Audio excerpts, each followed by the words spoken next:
여야의 정치 고수들이 함께 뉴스의 미래를 예측해보는 시간 뉴스 게임 예측의 달인 두 분 소개합니다. 뉴스 게임의 안방 도련님 최재성 전 수석 어서 오십시오. 안녕하세요. 이게 자칭 안방 도련님 제 입에는 여전히 잘 안 붙어요. 그럼 다른 걸로 또 바꿔주세요. 안방 마님. 자 그리고 국민의힘 돌쇠 컨셉인데 돌쇠 컨셉. 돌쇠 컨셉인데 도련님이 되는데 사랑방 손님이라. 뭐 아무거나 할 때 좋습니다. 김성태 전 의원 어서 오십시오. 예 반갑습니다. 김성태입니다. 별일 없이 잘 지내셨습니까? 뭐 별일이 많죠. 저 지구에 우리 박민식 전 본부 장관을 모셨는데 아무래도 이제 뭐 전국적으로는 인지도가 있지만 예. 지역 인지도는 상당히 부족하니까 그걸 높여줘야 되는데 뭐 그런 고민이 제일 크죠. 선대위원장처럼 뛰시는 거예요, 같이? 아니 뭐 실질적으로 총괄 선대위원장입니다. 그렇군요. 제가 뭐 김포 이쪽하고 좀 서남권 쪽을 요청이 오면은 많이 제가 응해주고 있습니다. 아니 컷오프에 상처가 사실 있어서 선뜻 그러기가 쉽지 않을 텐데. 근데 이제 뭐 사람들이 때로는 부모, 형제, 자식이 죽어도 또 막 그 슬픔과 뭐 그 형용할 수 없는 그런 아픔도 또 세월이 지나면 다 또 치유가 돼요. 세월이 약. 그게 이 선거 기간 동안에 정치인들은 뭐 자신이 고통받고 상처받은 걸 때로는 남을 위해서 헌신해주고 또 봉사해주면 그것도 나중에 또 자기한테 또 돌아옵니다. 알겠습니다. 아침부터 공자 같은 얘기. 안부 토크가 좀 길었어요. 바로 퀴즈 들어가겠습니다. 첫 번째 질문. 민주당으로 가보겠습니다. 민주당의 위성정당 이름은 더불어민주연합이죠. 따라서 조국 전 장관이 만든 조국혁신당과는 그동안 거리를 더 왔는데 최근에 이재명 대표가 조국 대표와 만난 자리에서 같이 승리해야죠 라고 말했습니다. 여기서 질문 드립니다. 일명 명국연대. 과연 민주당에는 호재일까요? 악재일까요? 들어주십시오. 세모. 최재성 수석 세모. 김성태 의원님? 저는 호재다. 예, 2번 문제. 국민의힘으로 갑니다. 최근에 유영하 변호사가 대구 달서갑에서 현역 의원 홍석준 의원을 제치고 단수 공천을 받았습니다. 유영하 변호사는 박근혜 전 대통령의 최측근이다 보니까 국민의힘이 탄핵의 강을 거슬러 올라가고 있다. 이런 평가도 있는데요. 유영하 변호사에 대한 단수 공천 국민의힘에는 호재일까요? 악재일까요? 들어주십시오. 예, 세모입니다. 세모. 두 분 다 세모.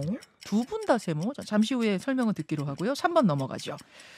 각 당의 총선 대진표가 거의 완성되고 있습니다. 이제 곧 선대위를 꾸려서 본격적인 본선 모드에 돌입을 할 텐데 여야 선대위원장으로 두 분은 누구를 추천하시겠습니까? 주관식으로 가죠. 최수성님. 국민의힘은 뭐 확률은 제가 보기엔 0%인데요. 국민의힘은 유승민 전 대표. 유승민 상대당까지도 하는 거 아니고 상대당... 자기 당 입장에서 아니 뭐 진행까지 하십니까? 안방 도련님도 가만히 있는데 왜 진행까지 하세요? 진행 좋아요. 보조 진행 좋고. 근데 김 의원님 두 당을 다 해주세요. 다 해주세요. 네. 최수성님은 그러면은 국민의힘에는 유승민 전 의원 추천, 네. 민주당에는 민주당도 가능성은 뭐 제로라고 보는데 임종석 전 실장. 자, 임종석 전 실장, 유승민 전 의원, 김성태 의원님.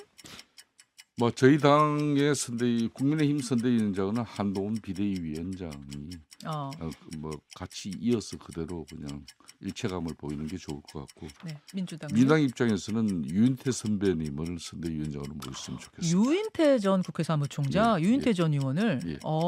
알겠습니다. 4번 문제로 갑니다. 4번 문제 역시 주관식인데요. 이번 총선 이 지역구에 주목하라. 나는 이 지역구를 눈여겨본다. 한 곳씩을 말씀해 주십시오. 최수성님. 분당갑. 분당갑이면 안철수, 이광재. 안철수, 이광재. 저 류호정 전 의원도 여기로 나온 거 맞죠?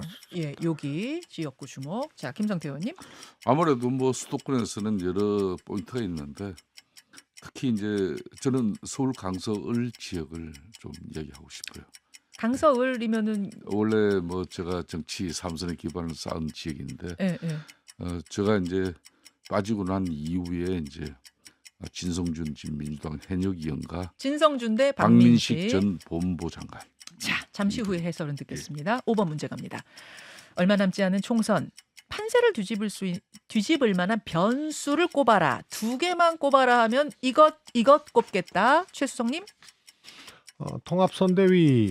선대위죠. 선대위를 어떻게 구성하느냐. 네. 그다음에 막말. 막말이 네, 선거판 될 수 메시지 있다. 오류 막말 이런 거지. 막말과 통합선대위. 자, 김상태 의원. 예, 저는 첫 번째는 이제 국민들 유권자들이 한눈에 그리고 한 구절로 인식을 받을 수 있는 그런 총선에 대한 인식 이걸 어느 당이 이제 워딩을 만들어내냐. 선명한 메시지. 메시지 전달이죠. 두 그리고 번째는요? 두 번째는 저도 역시 막말. 막말. 예. 자, 퀴즈는 여기까지. 그 마지막 퀴즈, 마지막 질문의 해설부터 한번 시작을 좀 해볼까요? 두 분이 한 목소리로 꼽은 변수는 막말. 제가 이제 좀 이 부분 먼저 말씀드리겠습니다. 2004년 당시에 그때 한나라당 시절입니다. 그때 한나라당은 상당히 선거를 갖다 불과 한 보름 앞두고 엄청난 고전을 하고 있을 때예요. 예. 근데 2004년 저는 날짜도 그때 제대로 기억하고 있습니다. 3월 하순이었는데 예. 당시 정동영 이 민주당 후보가 아, 노인 폐마 발언을 했어요. 그때 노인 그건 폄하 발언이 그러니까 노인들은 좀 뭐 쉬셔도 된다 그렇죠. 그거였죠. 투표장에 안 음. 오셔도 된다는 그 이야기인데 그 노인 폐마 발언으로 분위기가 확 돌아지기 있었습니다. 그러면 노인청의 그 유권자들만 분위기가 돌아선 게 아니고 그 폐마 발언 그 자체로 민주당이 너무 좀 경솔하다.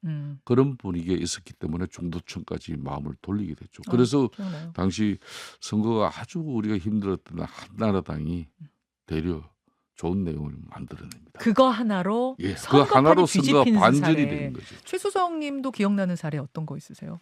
뭐 역시 2004년도 정동영 당시 당 대표죠. 네. 당 의장의 노인 발언하고 그다음에 지난 선거 때 세월호 발언 차명진 의원. 전 의원님. 음.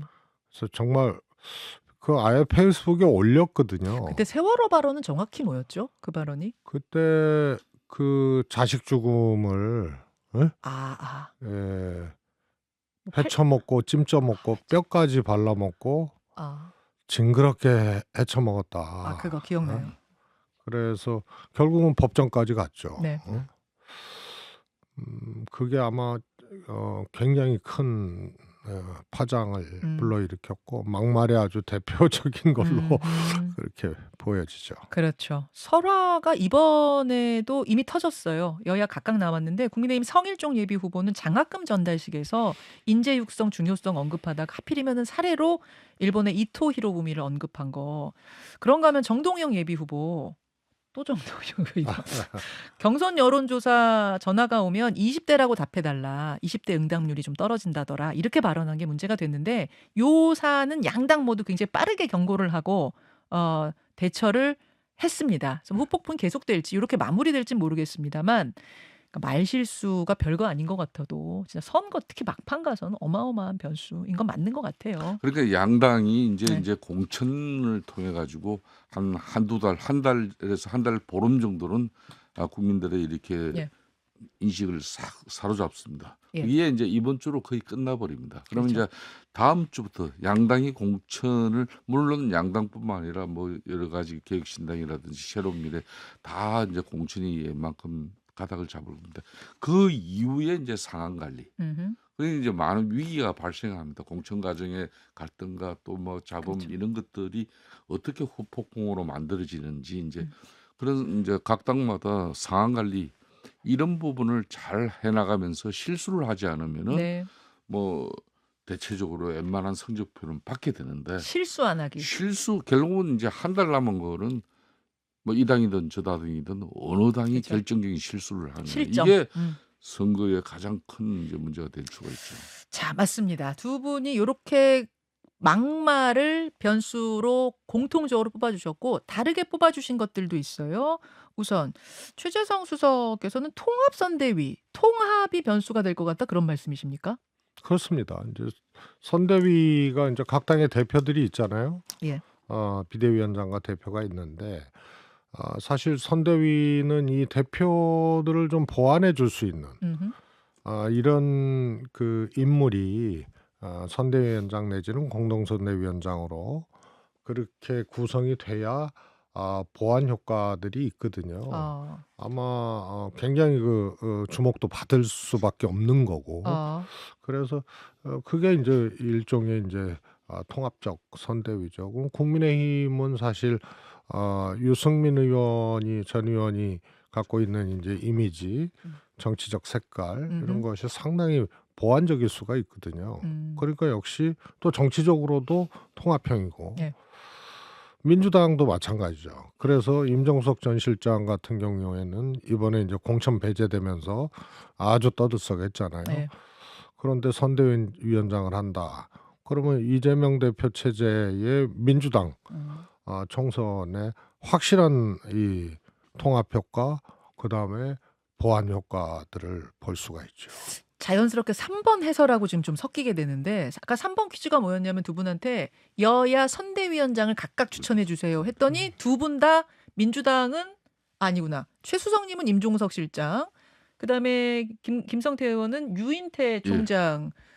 일단 임종석 실장을 아까 추천하신 이유는 지금 이런 이유인데 이게 저는 궁금한 것이 당에서 실제로 제안을 할까? 요거고 또 하나는 제안을 한들 임 실장이 받을까? 혹시 양쪽 다 싫어하는 거 아닌가? 꺼려하는 거 아닌가? 어때요? 분위기가. 임 실장은 탈당을 안 했잖아요. 예. 그래서 저도 뭐 안 할 것이다라고 얘기는 했고 그 정도로 민주당에 이제 적자라는 얘기도 나오고 또 민주당을 자기 몸처럼 그렇게 생각하는 사람이 탈당할 리가 없다. 공천 배제됐다고. 그럼 탈당 안 한다 그러면은 안 했다 그러면은 예.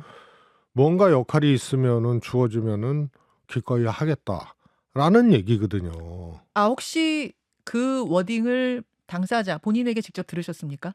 아니요. 그건 아니고요. 그거는 탈당을 안 했다는 거는 탈당 안 하고 그러면은 가만히 그냥 아무것도 안 하고 있을 거냐. 아니 그런 케이스들도 있었어요. 유학을 간다든지 뭐 이런 식으로. 혹은 병이 있어서 뭐 어디 뭐 좀 요양합니다. 이런 경우도 있었고. 그 임종석 실장은 또 유학 가면은 또 유학 비용 어디서 났냐고 덤빌 텐데. 그래서 이제 생각의 저간이 탈당을 안 했다는 거는 그만큼 당의 총선 승리나 또 민주당에 대한 어떤 강한 애착 이런 것들이 있는 거죠. 그렇기 때문에 하다못해 선거 사무실 청소라도 하라면 하겠다는 마음이 곧 있을 거예요. 곧 생길 것이다. 당에서 그러면 선대위원장 제안할 거라고 보십니까? 안 할 거라고 보죠. 아니 왜 안 할 거라고 보세요? 국힘도 그렇고 민주당도 그렇고 그거를 뛰어넘을 정도의 생각과 판단, 그다음에 그런 일종의 이제 정치적인 하나의 그 용기죠. 이런 것들이 각 정당의 대표들한테 잘 안 보여지기 때문에 그래서 아주 뭐라 그럴까요? 선이 분명하잖아요. 안 되는 사람은 죽어도 안 된다. 그래서 뭐 선거 승리든 뭐 하여튼 일반적인 이제 통합 정치든 이런 것에 조금 거리가 있는 유형이기 때문에 그래서 저는 제안할 가능성은 거의 없다고 보는 거죠. 없다. 그러나 그거 잘 생각해 봐야 된다. 잘 생각해 봐야 된다. 아까 유승민 전 의원도 추천하셨는데 한동훈 비대위원장이 제안 안 할 것 같습니까? 네. 제안 거기도 안 할 것 같아. 비주류한테 그러니까 손을 내밀지 않을 것이다 이렇게 보시는 거군요. 아니 그런 거 아닙니까? 유승민 전 대표 같은 경우에는 이준석 신당에 안 따라갔잖아요. 합류를 안 했잖아요. 그러면 당에 잔류를 한 거거든요. 그럼요. 그러면 공천 줘야 되잖아요. 안 주잖아요. 그런데 선대위원장 하라고 한다? 거기는 제가 보기에는 정치적으로 윤석열 대통령을 비롯해서 정치적으로 국민의힘에서는 음.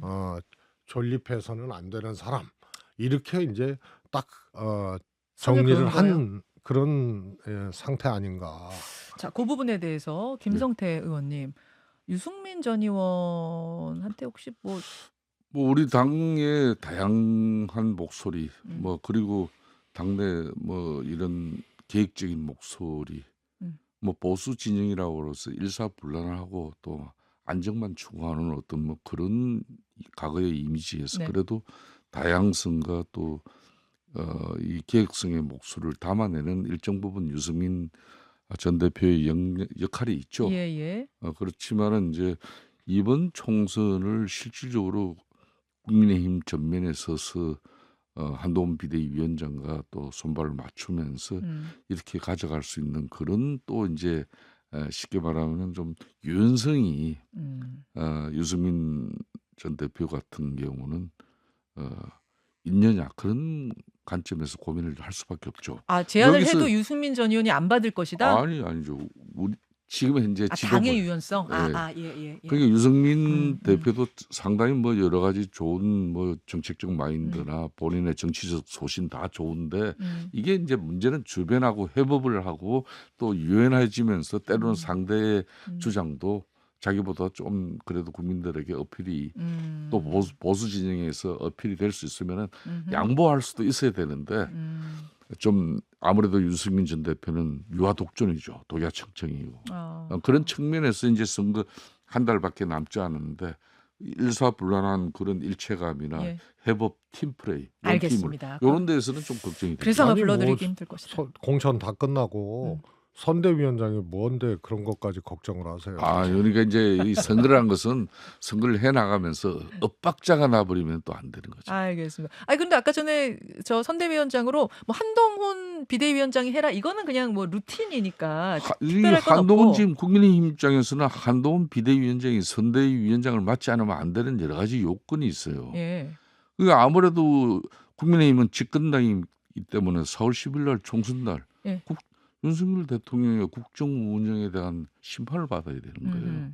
근데 그 프레임에 우리가 무조건 걸려 가지고 헤매 버리면은 음. 안 되는 거죠. 아. 그러면은 새로운 정치에 대한 어떤 그런 희망과 호기심, 기대감을 음흠. 한동훈 우리 국민의힘 비대위원장을 통해서 일정 부분 국민들과 같이 지금 호흡하고 있거든요. 네.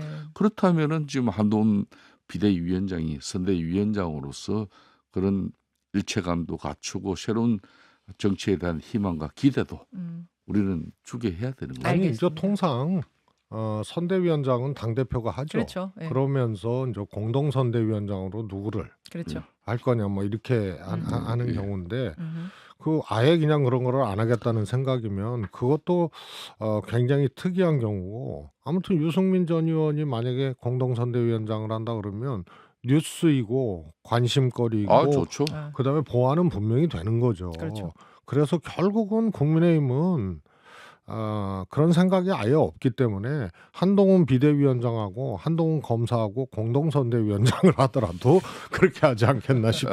이제 제가 이제 민주당 입장에서는 유인태 전 사무총장님을 예, 제가 추천하는 이유는 지금 민주당 입장에서도 이재명 대표의 이번 공천 과정을 통해서 사당화돼 버리는 어떤 그런 인식을 갖다 좀 풀어내려 그러면은 기존의 민주당의 그런 이 민주적 절차 과정 이걸 중시하는 그런 공천의 이런 부정적 이미지를 유인태 전 총장 같은 분들이 이 메신저 역할이 가능할 거예요. 그런 측면에서 저는 유인태 총장이 지금 현재 이재명 대표의 선대위원장을 맡으면은 뭐 상당히 좀 안정감을 가질 수 있는데 뭐 이재명 대표 제안하겠습니까? 입장에서 주류에서 당 주류에서 제안할 것 같습니까? 지도부에서? 아직 제안을 안 합니다. 제안 안 지금은 이재명 대표와 또 정청래 수석 최고를 포함한 그런 칼라들이 뭐 사생결단의 입장으로 서서 지금 민주당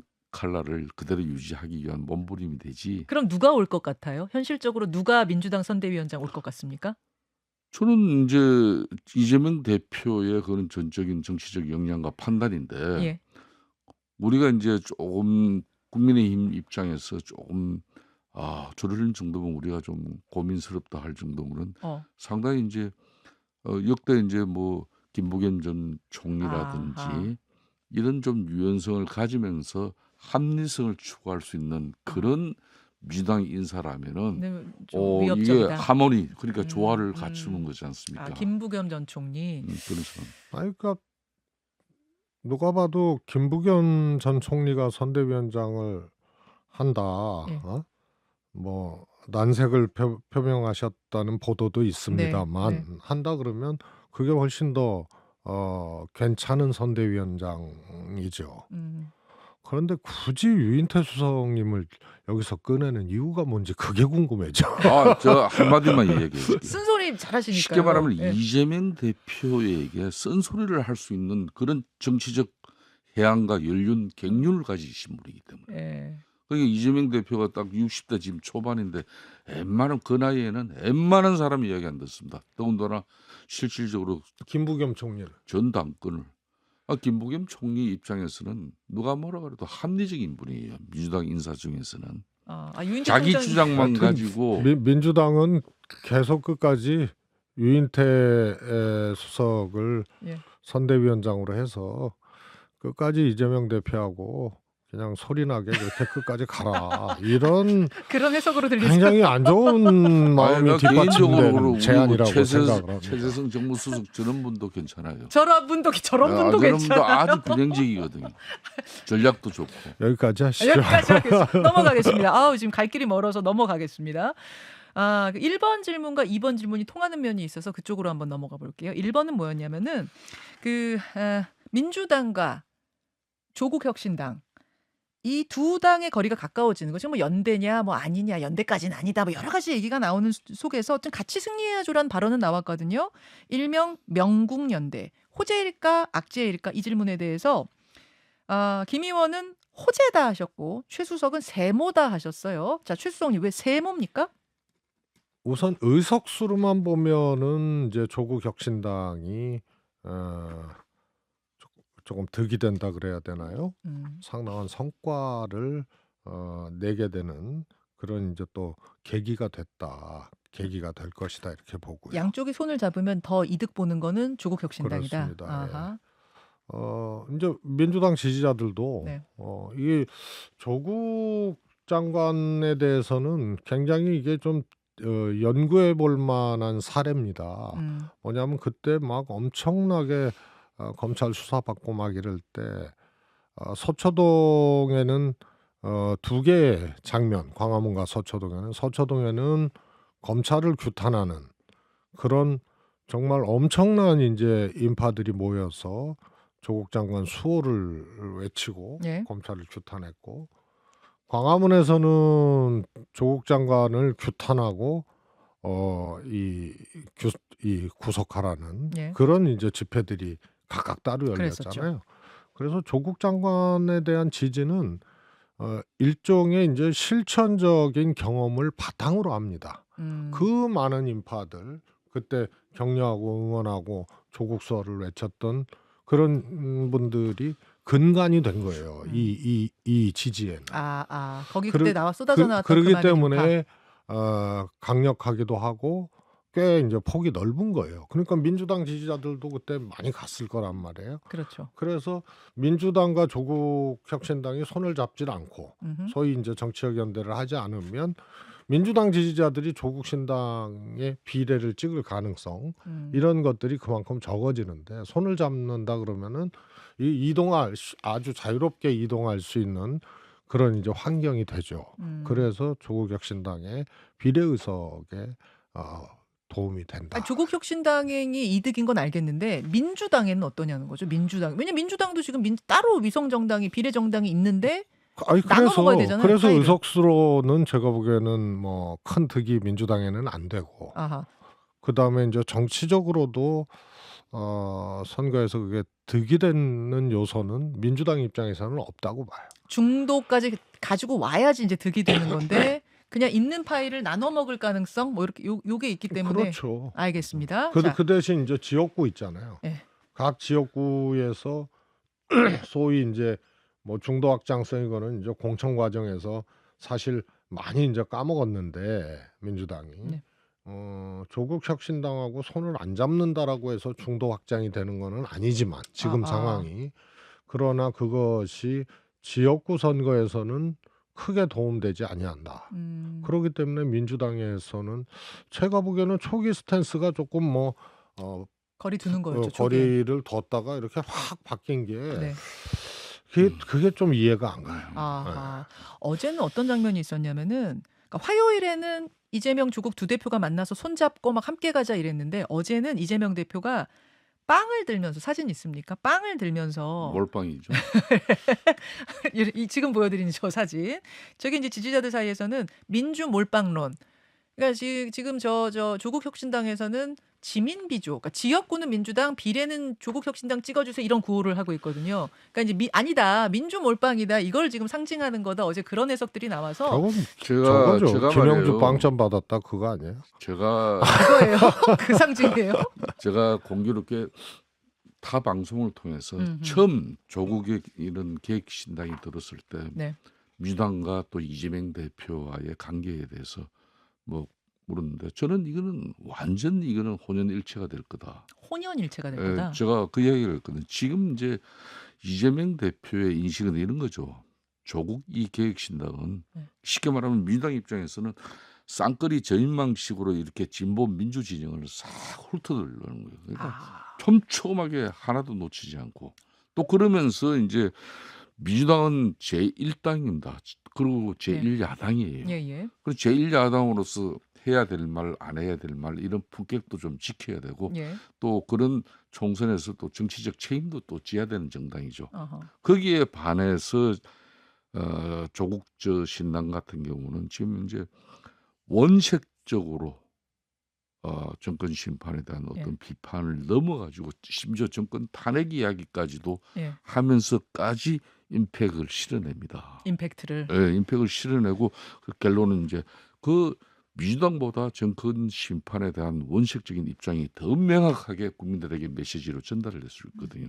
그런 측면에서 그걸 활용하는 거예요. 아, 쌍끌이 작전. 그렇죠. 촘촘하게 훑겠다. 그렇게 하면은 그 효과가 결국은 민주당의 예. 효과로 그대로 이어지는 겁니다. 아, 그럼 중도표에는 조금 뭐 모으는데 지장이 있더라도 이쪽 진영을 확실하게 훑어내는 그렇습니다. 쪽으로 이게 가는 거다. 처음부터 아. 비례연합 정당을 이렇게 만들 때는 예.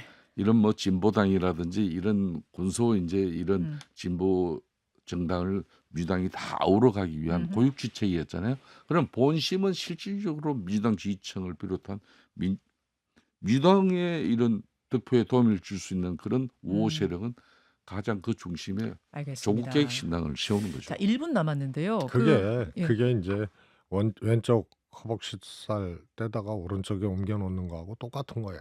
그러니까 파이는 하나인데 그거 갖고 소위 민주당 비례연합당이 얼마나 얻느냐 또 조국 신당이 얼마나 얻느냐 이게 그 빵 안에서 이 갈라지는 거기 때문에 비례대표 의석을 갖고 확장성이 있다라고 평가하기 어려운 제도고 실제로 그렇게 나타나고 있잖아요.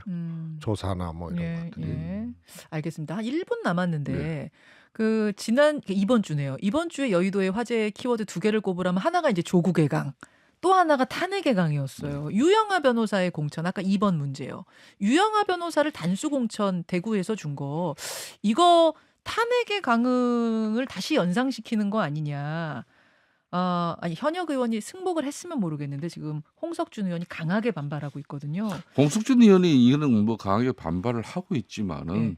국민의힘 입장에서 뭐 탄핵의 강의 어떤 그런 상징성을 유영하 변호사 한 사람 가지고 대구에 뭐 공천이 이루어졌다고 해서 그는 그렇게 받아들인 게 그렇게 아니에요. 확대될 건 전혀 아니라고 확대될 보세요. 결국은 국민의힘 입장에서는 지금 현재 한 방으로 끝내는 그런 선거 캐치프레이 그 메시지를 어떤 걸 지금 날리느냐 이걸 고민하고 있는 거지. 뭐 대구에 아무리 우리 지금 국민의힘 보수 진영의 그 중심 지역이라 하지만은 그 유영하 변호사 한 사람 공천으로서 뭐 박근혜 전 대통령하고의 그런 어떤 선거 연대라든지 뭐 정치 공학적인 측면에서의 학대 해석은 전혀 의미가 없다. 저는 그렇게 최수영님요? 예, 저도 마찬가지고요. 이미 이제 박근혜 전 대통령 그야말로 탄핵의 변호인이 아니고 탄핵당한 당사자 아닙니까? 대통령과 윤석열 대통령이 수차례 만나고 예. 이런 과정들이 있었고 그것이 이미 이제 대통령 지지율이나 정당의 지지율에 이미 반영이 돼 있기 때문에 탄핵의 변호인을 공천했다고 해서 그것이 탄핵의 강을 거슬러 올라간다. 이렇게 실질적인 민심이 이동하지는 않을 거다. 오히려요. 막 비리, 권력을 이용한 뭐 댓글 공작 뭐 이런 거 했던 사람들 사면시켜 가지고 이번에 공천 와장창 받았거든요. 그다음에 정우택 의원 같은 경우 지금 또 이 돈봉투 수수가 의혹. 이게 거짓말이라는 게 이제 밝혀지는 것 같고 의혹. 아직 뭐 의혹이긴 예, 합니다. 양쪽의 주장은 부인하는 다릅니다만. 문제. 예. 이런 걸 아주 잡탕 쓰레기 공천했어요. 역대 최악인데 이게 지금 민주당 공천 충돌 때문에 가려지고 있다는 게 참 통탄스러워. 최재성 수석은 교묘하게 이 방송 말미에 그냥 이 정치적 공격을 지금 다 하고 특정당의 아주 우호적인 입장을 이렇게 만들어내네. 뭐 전 특정 정당 아니 소속인데요. 그래도 아니 전 이재명 민주당에 대해서도 상당히 이렇게 야, 지적을 자, 했는데 여기까지만 하겠습니다. 국힘 공천은 역대 최악. 이재명 자. 대표를 위한 어떤 그런 사당화 공천에 예. 계속 우리 할까요? 그걸 저기요. 선한 공천으로 두 정리하면 안 분은 됩니다. 밖에 대기실에서 토론 자리를 다시 한번 마련해 주십시오. 여기까지. 고맙습니다. 네, 감사합니다. 감사합니다. 김현정의 뉴스쇼는 시청자 여러분의 참여를 기다립니다. 구독과 좋아요, 댓글 잊지 않으셨죠? 알림 설정을 해두시면 평일 아침 7시 20분 실시간 라이브도 참여하실 수 있습니다.